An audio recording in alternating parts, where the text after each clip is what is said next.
Winning the America's Cup brings responsibilities, not least creating the next event. And when Emirates Team New Zealand revealed the design for the new America's Cup boat, the sailing world stopped in its tracks. A 75-foot-long monohull with gecko-like arms and no keel. This was new territory for the sport. Some called it ambitious, others simply wacky. But the Kiwis were serious. And so too were the three teams that made official challenges for the oldest trophy in international sport. But the boat is only part of the big step forward for the 36th America's Cup. Although Auckland in 2021 will be the venue, the racecourse and format, along with the specific dates, were yet to be confirmed. Each has a big impact on how teams will plan their campaigns over the next 2 years. So when the Kiwi Cup holders announced a presentation of the latest details at the birthplace of the prestigious trophy, the America's Cup world turned up, including the 167-year-old trophy. Cowes on the Isle of Wight was the venue, the Royal Yacht Squadron the hosts, and all the big guns were together for the first time. Welcome.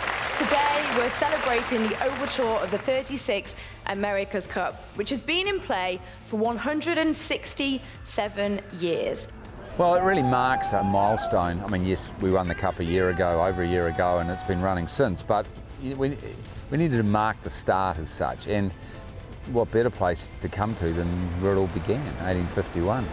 The Cup will be the 6th of March 2021 till the 21st of March. Now, where those dates sort of sit is they straddle 2 weekends, 1st to 7, so Saturday, Sunday, then a Wednesday, and then a Saturday, Sunday, and if it needs to continue, then it will continue on from that point. When the Cup was in New Zealand in 2000, before it left to that famous seafaring nation of Switzerland in 2003, it was a long way out, and so realistically, unless you're watching it on TV or on a boat, you couldn't see it. So we wanted to be able to be viewed from the shore. And in that natural amphitheatre, that's actually Auckland Harbour, one of those courses. So those of you who know Auckland Harbour, you can see it from a lot of places. There's a thing called North Head, where you can shoot right down onto the boats. Bastion Point, you could probably get, I would suggest, on the shore, 300,000 people to watch a race. And that was really important to both ourselves and the Challenge of Record to create that environment. The significance of what happened today is Team New Zealand just announced the course, which is quite a big deal as a competitor. It gives you the opportunity to know really what you're designing for. Races tend to sort of start 1 or 2 o'clock in the afternoon normally. But again, those who know Auckland, we're a narrow island, and in the summer you get 2 opposing sea breezes and you end up with a dead zone. So we're moving it to later in the day. A 30-minute race with, say, a 3 or 4 minute pre-start, and we want to be in and out in 2 hours from a TV point of view. That's why we're running it later in the afternoon.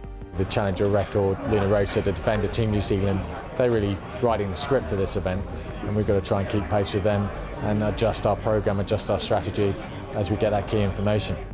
Talking of challenges, is there any room for anybody else? Yeah, there's 4 teams that right now could make it, and they ain't sitting in this room. Okay. And they're real. I think it is our responsibility to now work with those teams to try and make it easy for them to make it. I think it's an important day for the Cup. I know everyone was expecting more team.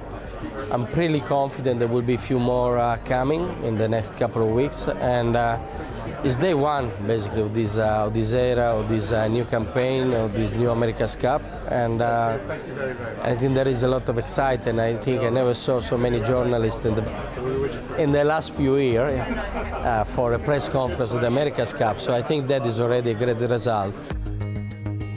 But while all 3 challengers have been busy in their design offices, only one has been getting to grips with the new concept on the water.